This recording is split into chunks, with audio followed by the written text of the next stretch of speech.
வணக்கம் நண்பர்களே. இன்னைக்கு 10th மேக்ஸில் எக்ஸாம்பிள் 1.14 பார்க்குறோம். கொஸ்டின் ரீட் பண்ணுறேன்.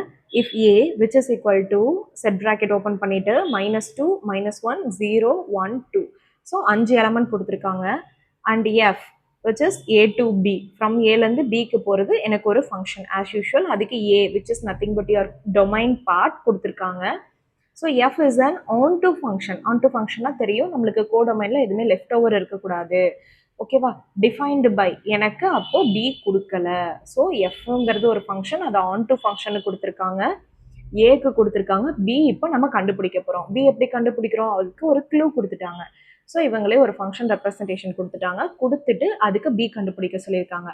ஆஸ் யூஷுவல் இந்த எக்ஸ் இருக்கிற இடத்துல நம்ம -2 -1 0 1 2 கண்டுபிடிச்சோன்னா நம்மளுக்கு ஒரு இமேஜ் கிடைக்கும் இல்லையா? அதுதான் வந்து பி பார்ட். கண்டுபிடிக்கலாமா?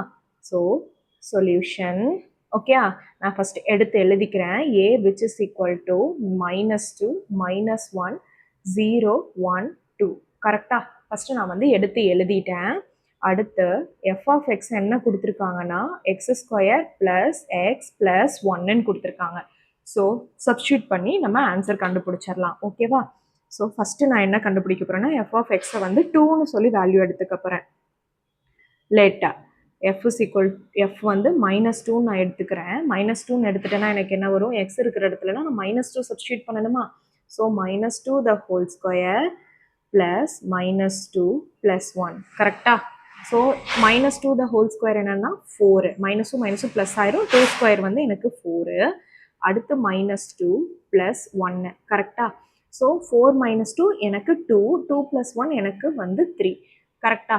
ஸோ இப்போ இந்த இடத்துல வந்து எனக்கு இங்கே கிடைக்கிறது தான் என்னோட பி பார்ட். ஓகேவா?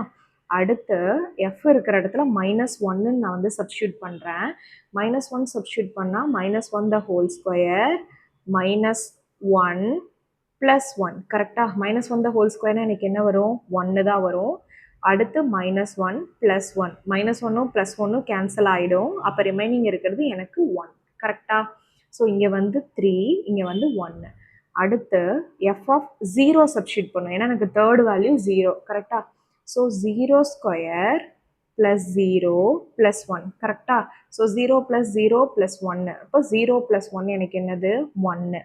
கரெக்டா? அடுத்து ஃபோர்த் வேல்யூ என்ன இருக்கு? எஃப் ஆஃப் 1ன்னு இருக்கா? ஸோ எஃப் ஆஃப் 1 சப்ஸ்டியூட் பண்ணனா 1² + 1 + 1. ஸோ 1 ஸ்கொயரோட வேல்யூ 1. 1 + 1 எனக்கு என்னது? 2. அப்போ என்னோட வேல்யூ என்னது? 3. கரெக்டா? அடுத்து லாஸ்ட் வேல்யூ என்ன இருக்கு? 2 இருக்கா? ஸோ 2 சப்ஸ்டியூட் பண்ணால் 2² + 2 + 1. ஸோ 2 ஸ்கொயர் என்னது எனக்கு? 4 + 2 + 1. 4 + 2 6, 6 + 1 வந்து எனக்கு 7. கரெக்டா? ஸோ இப்போ எனக்கு வேல்யூஸ் வந்து 3, 1, 1, 3, 7 கிடச்சிருக்கு. கரெக்டாக? எனக்கு 1 டபுள் டைம் இருக்குது, 3 டபுள் டைம் இருக்குது. யூஸ்வலாக நம்ம டபுள் டைம் கிடைச்சாலும் சிங்கிள் டைம் தான் எழுதுவோம். ஞாபகம் இருக்கா? ஸோ எனக்கு 137 தான் என்னோட பியோட வேல்யூ. ஸோ ஃபைனலி பியோட வேல்யூ என்ன அப்படின்னா அசெண்டிங் ஆர்டரில் எழுதிடலாம். 1 இருக்குது டபுள் டைம், ஸோ நான் எழுதிட்டேன். அடுத்து 2 கிடையாது, 3 இருக்குது, எழுதிட்டேன். அடுத்து 7 இருக்குது. கரெக்டாக? ஸோ இதுதான் வந்து என்னோட வேல்யூ. ஃபைனலாக நான் வந்து கண்டுபிடிச்சாச்சு. இது வந்து ஒரு பர்ஃபெக்ட் ஆன் டு ஃபங்க்ஷன் தான். ஏன்னா பியில் வந்து எதுவுமே லெஃப்ட் ஓவர் இருக்கக்கூடாது. பட் பியவே இங்கே நம்ம தான் கண்டுபிடிக்கிறோம். கரெக்டாக? ஸோ இவ்வளோ தான் வந்து எக்ஸாம்பிள் 1.14. ஸோ சப்ஸ்கிரைப் பண்ணி வச்சுக்கோங்க. உங்கள் ஃப்ரெண்ட்ஸுக்கும் ஃபார்வர்ட் பண்ணுங்கள். புரிஞ்சிருக்குன்னு நம்புகிறேன். தேங்க்ஸ் ஃபார் வாட்சிங்.